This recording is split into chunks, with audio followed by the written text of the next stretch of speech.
Jaeson, can you give us a sense, because you're down at the border so much, of what it looks and feels like right now? Yeah, sure. How's my volume? Okay back there? Can y'all hear me okay in the back? All right, great. I'm on the border, ladies and gentlemen, about every other week, trying to embed with law enforcement as Newsmax's border correspondent and illuminate these crimes of what's taking place.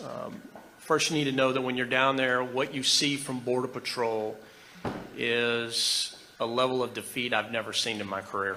These men and women's job right now is to process people, and they're to do it rapidly and quickly. And for them, that is the rub, because the national security side of this is not being upheld between the ports of entry. The second thing you see is just people everywhere. I mean, you see men, women, and children coming from countries all over the world, Lara. I've never seen anything like that. My last trip to Roma, Texas, just a few weeks ago, you know, I put out a video. I was stunned. I've never seen this many infants, small babies. And I was talking to one of the Border Patrol agents in Roma, Texas, and they're processing at that time about 250, somewhere in there. And I said, man, am I wrong here? Am I seeing more infant children? And he said, no, we've been seeing that recently. He said, Jaeson, he goes, you see that Tahoe right over there? He said, the smugglers crossed a woman in a raft, dropped her on the bank. Texas National Guardsmen picked her up, carried her up to the mobile processing center. They put her in the back of that Tahoe to try to drive her out, and she had the baby right there in the back of the Tahoe. So that's just on that side of it. That's one of the latest things. And that's what you see when you're in Roma, Texas. Then it's the entire other side, Lara, the gun battles taking place. I was down there about a month and a half ago, and again, I'm in Roma. You know I like to go there because you get to see the totality of it all, not just the people crossing. You get to see the gun battles. And while they're processing around I want to say just right at 300 men, women, and children, they got a gun battle going on the Mexico side. It's a few hundred yards from where we are. And they call it firecrackers now. Hey, on the radio, they won't even call out gun battle, because if they do, it messes everything up. They got to fill out forms. They are, I can put it, really, let me sum it up in one word: overrun. So if the southern border is overrun, you know, what does that really mean? We know we have a small sense of what it means in terms of narcotics. Fentanyl is being mixed into every drug in existence today. Everything in existence. I've interviewed DEA agents whose even their confidential CIs on the streets cannot find pure heroin, cannot find pure cocaine, cannot find pure marijuana. It's all mixed with fentanyl. And that question, you know, about why would they want to kill their customers, they don't care, because they've got many more customers where that comes from. They're doing so many things now where drug dealers are telling their customers, well, we've run out of this drug, and they've given them free fentanyl to get them addicted. It's so addictive. They're creating new markets where none have ever existed. And we're hearing nothing about it because we don't have authorities in positions of power who want to stop this. Jaeson and I just had, you know, a robust conversation about the head of the DEA, because Jaeson was saying she just cares about her next job. She's marked to go higher in the administration, and she just has to do nothing to get there. And my point to you was, when the policy is do nothing and that's how you get promoted, that is a real policy, right? That by intent is creating a certain outcome. So it's not just a failure of leadership. It's that in order to be recognized and rewarded today in this government, your job is to ensure a national security failure on the southern border. That's how you get ahead today. So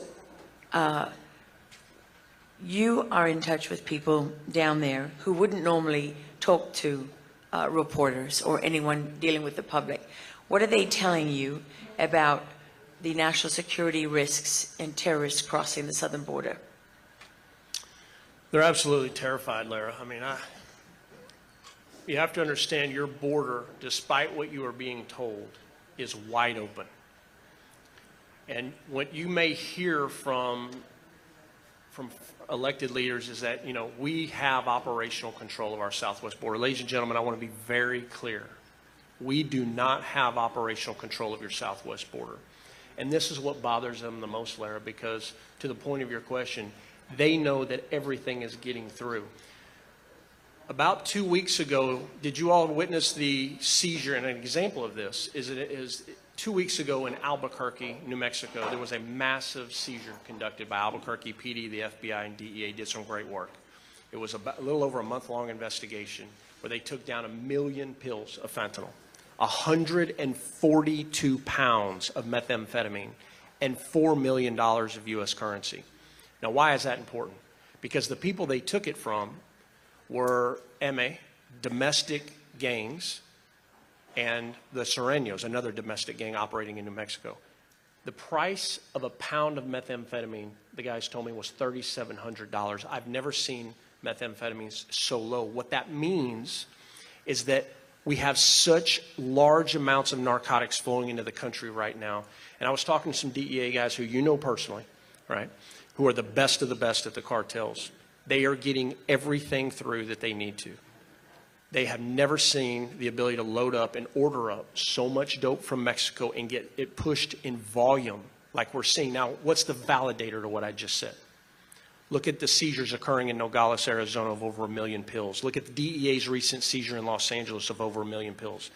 Ladies and gentlemen, these are numbers we've never seen before. Now they're routine.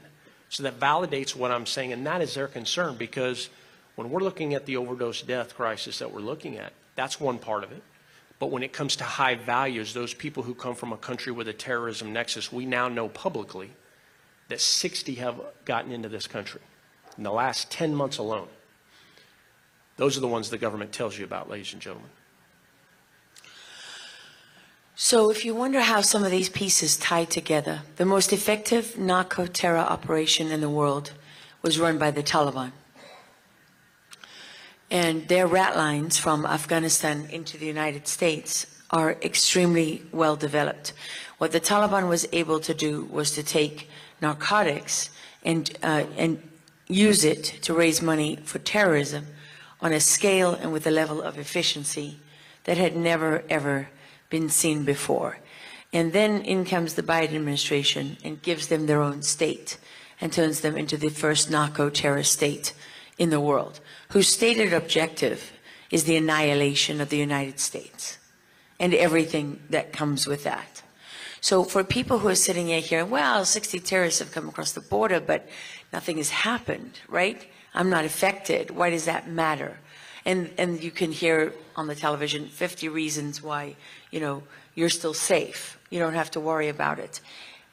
What exactly does that penetration into the United States mean? How does that and why does that concern you as a lawman?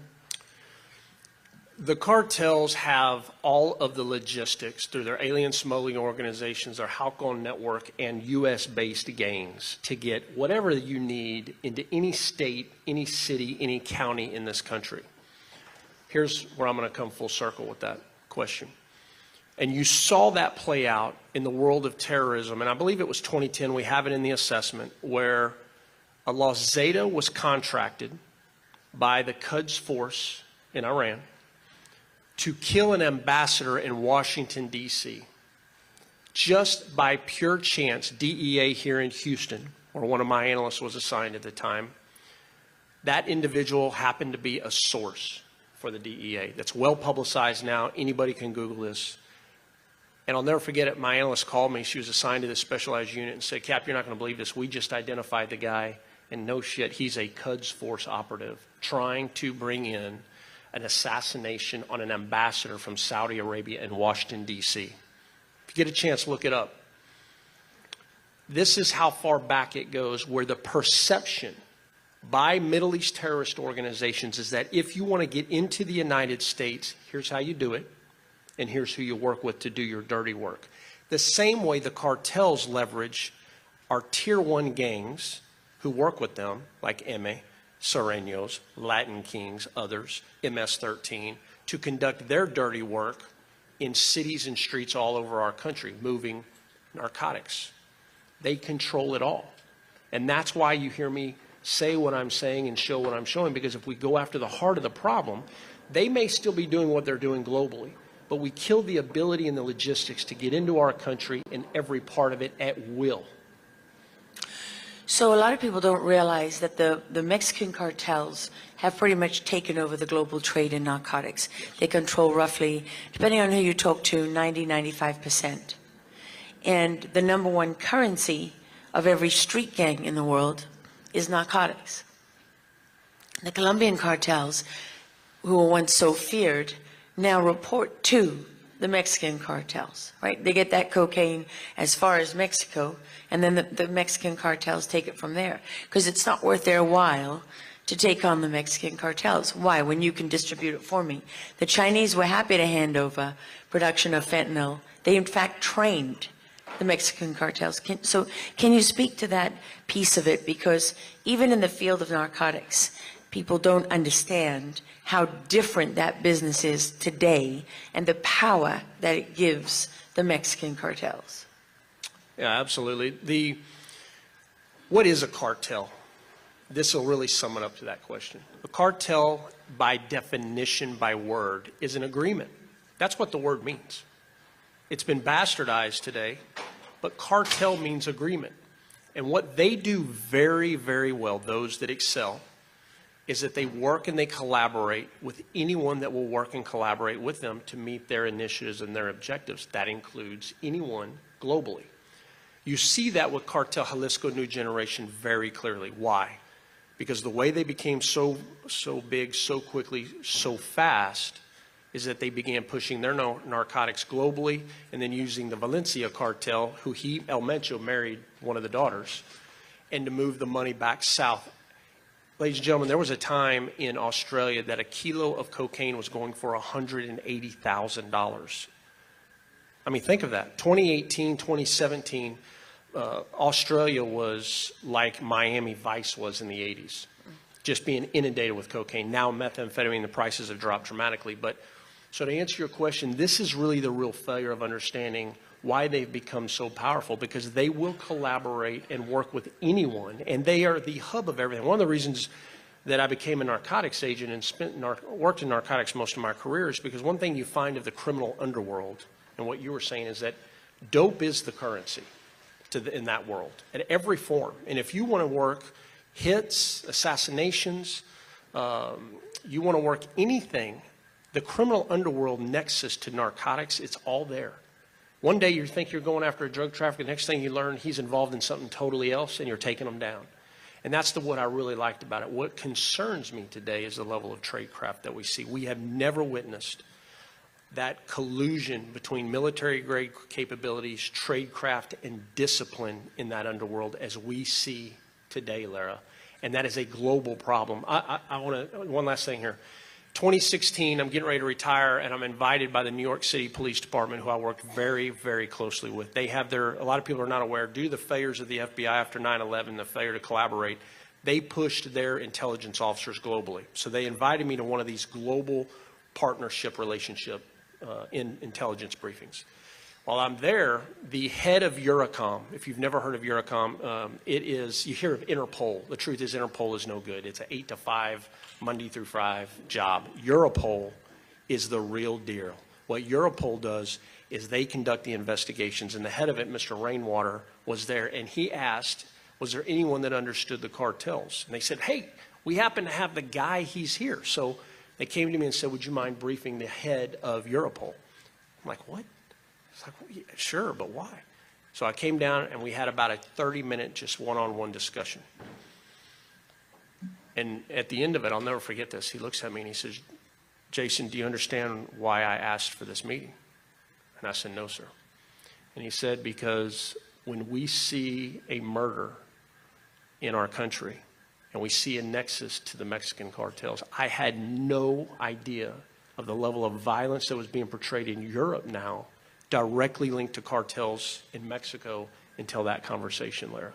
And it made me realize that you may think you know it. You may think you've got this figured out. You may work at 12 hours a day, but they are moving at such speed, and they are committing crimes that we had no idea that they were doing that in Europe. And they still are. Absolutely. Because in Holland, just recently, they had a boat explode off the coast that was a mobile meth lab. It's all over Europe, it's all over the world, and yet our own government doesn't even bother to define the threat for us. So something's wrong there, right? That's a disconnect because it doesn't make any sense. So what I want to ask you about now, Jaeson, since you touched a little bit on it, in that after 9/11, a lot of fuss was made about cooperation between the agencies, right? And how's that looking right now? Yeah, ladies and gentlemen, I want to be very clear here. I have never in my career witnessed the degrading of relationships and collaboration in the federal system to where it is today. And anyone in the system who works it day in, day out between the DEA, the FBI, and these are incredible people who are doing the job for you every single day. And you have no idea some of the things that they're involved in trying to protect this country. And literally were like me, and are like me, screaming at their leadership to get things done. They will tell you they have never been this frustrated. DEA Special Operations Division right now is a mess. This is the hub of the Federal Fusion Center Collective that really brings together the intelligence agencies to work global narcotics investigations. The relationship between HSI leadership, DEA leadership has degraded at unprecedented levels, and that's very important when you look at what HSI, Homeland Security Investigations, does for us domestically. And it's all a part of a leadership failure to collaborate and work together. And I can tell you that the relationships are very degraded.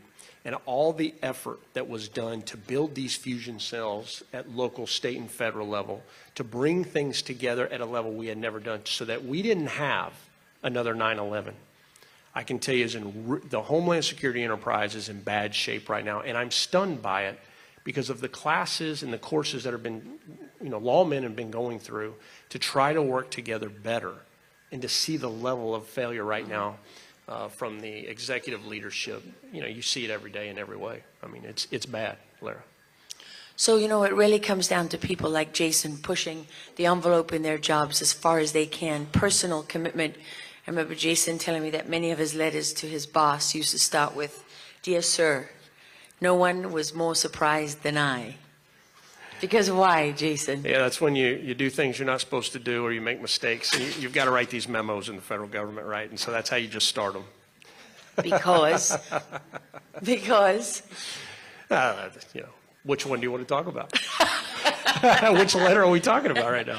Well, give us a sense of what you really have to do when you're, everyone has limitations in their job, right? And there are people who are willing to go further. I mean, if you're people who are risk averse, they don't want to push at all because they're worried about their career. But I know through you, I have met people in DEA, people in the agency, people in FBI, people in ATF, even some people who have really, I don't think anyone really understands the level of the burden that you take on when you're willing to be one of those people that doesn't just say yes to the boss or yes to the limitations and really pushes this. I mean, when we hear that there's been an attack, we don't bear responsibility for that, right? If something comes over the southern border and there's an attack in the United States, it's not our problem. But we're ready to point fingers and look who is responsible for that. So when you're the ones responsible, like you were responsible, you still feel responsible. That's why you've had no life for the last 4.5, 5 years. That's why you gave up your career, right? You gave up everything. I mean, for people who don't understand, a captain in the DPS is like an admiral in the Navy, right? I mean, it's very, very senior. You could have stayed in and gone all the way to the top, but you gave all of that up. And you pushed the envelope and you found the other people in the other agencies willing to do the same because you care. I appreciate that, Lara, I do. But I will tell you there are many of them out there, ladies and gentlemen, and they are fighting. I mean, truly fighting their agencies, being demoted, screaming at their bosses, trying to get the word out. And these are incredible people. You have some folks in DEA Houston that are the best of the best. They are the people who held the indictments against the people that I showed you today. They are the ones who have built programs that have saved lives of Americans all over this country, and no one has any idea. And every day they're fighting a broken system. And I made a statement earlier, and you heard this. I said, we are suffering with institutionalized cowardice of leaders in the Homeland Security enterprise at unprecedented levels. And I truly mean it. If you realize the level of fighting that you have to do when you're in these agencies to get something done. And one thing I never wanted to be, and I know they are all the same, and I'm just one guy out there, that's all I am, but they will all tell you nobody wants to be the guy in the agency who was screaming on September 10th, we've got problems, and then look what happened as those buildings fell down. The truth, though, is that we have failed. Look at the number of dead we now have in our country as a direct result last year of overdoses. We have failed. That's the truth of it. And I hear people tell me all the time in the community, they're like, Jay, man, we're going to have another 9/11 before we can open this up. The truth is we've already had it, ladies and gentlemen. We've had it. Most Americans aren't even told. 3,000 on 9/11, 107,000 last year alone. And most of them kids. That's the other part they don't tell you about. Most of them kids. I mean, I had a DEA agent in charge, special agent, tell me, my agents are dropping like flies. They weren't built for this. They were built to fight the cartels, and they're going into bedrooms in suburbs, suburban homes, and they're picking out kids, taking them out of their bedrooms in advanced stage of rigor mortis, and they can't do it. Day after day after day, a 12-year-old girl, a 13-year-old boy, 14-year-old girl. And their parents, I mean, they went to bed the night before, said goodnight, and in the morning, found their child dead in their bed because they took a Xanax that they thought was Xanax, but it's not. And where did the pill presses come from? China. Where did the counterfeiting machines come from? China. Where did the precursor chemicals come from? China. Right? It's happening right under our noses, and the Chinese understand about drug warfare and unrestricted warfare. We are in the midst of a war right now. It's called fifth generation warfare, where this country is being taken over from within, and the plan is to take it over without us knowing, right, before a shot has even been fired. And that's well underway. I don't know where we are in time, but I want to close with one question for Jaeson. This will be the last question. So a few years ago, DEA did a massive operation. They arrested more than 700 members of Cartel Jalisco Nueva Generación, CJNG, and they seized more than $1.4 billion in currency. Those operatives, you know where they were arrested? Those members of the cartel? They were not arrested in Mexico. They were arrested in towns and cities across the United States of America. What happened to the price of narcotics and to the operations of CJNG as a result of that? What we learned from Operation Python, which is what she's talking about, is that CJNG, Cartel Jalisco New Generation alone, was operating over 100 methamphetamine labs. The DEA administrator, Udom Dillon at the time, admitted that publicly, and that these labs were massive. Ladies and gentlemen, some of these could produce anywhere from 2 to 5 tons of methamphetamine a week. So when you wonder how is it that we're now seizing thousands of pounds of marijuana at your border at a time, numbers that I have a difficult time, and I know any agent, any lawman in here, wrapping your mind around, when in the old days, a pound to 2 to 5 pounds of methamphetamine, Lara, was a massive seizure. I mean, you were going to get a national award for that. And to see the level of this poison coming in now, it's unprecedented. And that's also why you hear me talk about the terrorism designation being so important, to add speed to the system, but also to go after the labs. We cannot arrest and seize our way out of this. They're just too big. And that operation really highlighted that, because do you know what the impact was? Nothing. They were back up. We didn't impact the labs. We hit them domestically. And that's the problem. Anything that you see from your federal government that if they come out, and they haven't, by the way, but if they do, if the initiative does not go after the labs or the cartel as a network, not as a capo, as a boss. You have to understand these are dark networks. You fight a network differently. You use different methods of whether they're a hub, a spoke, a wheel, a mesh network, and there are many of them. That's when you will see a winning model. If you hear another domestic operation, as we always hear about, you need to know right now that it's going to be a failure, just like the other 10,000 we've had over the last few years. And I just, in closing, I just want to say, you know, what fuels the riots, what fuels the children of Antifa, the skinny white kids that run around covered in black, right, burning down your cities? What do you think is fueling those riots overnight in Chopped and Chaz and all these sort of independent territories that they're creating? Anyone who's on the ground there will tell you it's drugs, right? If you look at the police reports, anybody can look at them. If you look at Minneapolis police reports, right after the death of George Floyd, what you can see in evidence photo after evidence photo after evidence photo is bags and bags and bags of cocaine and meth and so on. And I'm not talking about little bags. I'm talking about Ziploc bags, gallon Ziploc bags bursting with cocaine. And if you look up a man, I want everybody to write this down if you're really interested, Yuval Noah Harari. Yuval Noah Harari is an Israeli professor of history. Yuval, Y-O-V-A-L, Y-O-V-A-L, and then Noah, N-O-A-H, and then last word, name, last sentence, last word, Harari, H-A-R-A-R-I, Harari, H-A-R-A-R-I. So Yuval Noah Harari, when he talks about the next revolution being bigger than the Industrial Revolution, the gap of people that will be left behind, and he's talking about the technological revolution, artificial intelligence, and he says that the mass of humanity, most of Africa, most of India, and so on, will be left behind in the next revolution, and that these people will be, which is, you know, most of us, will be useless eaters whose lives will have no purpose and no meaning. And that the biggest problem with these people is boredom, because they'll have nothing to offer. And so what must be done with the vast majority of people on the planet? He says it. He says we don't have a fully developed plan yet, but right now my best guess is narcotics and video games. Narcotics and video games. This man is an advisor to Bill Gates. He's an advisor to Klaus Schwab and the World Economic Forum. He's an advisor to who else that we don't know about, the Bilderberg Group and so on, and all of these people. So if you're wondering how to connect the dots between what is happening on the southern border, it's the plan to infiltrate, create regional government, and break down the sovereignty of this nation.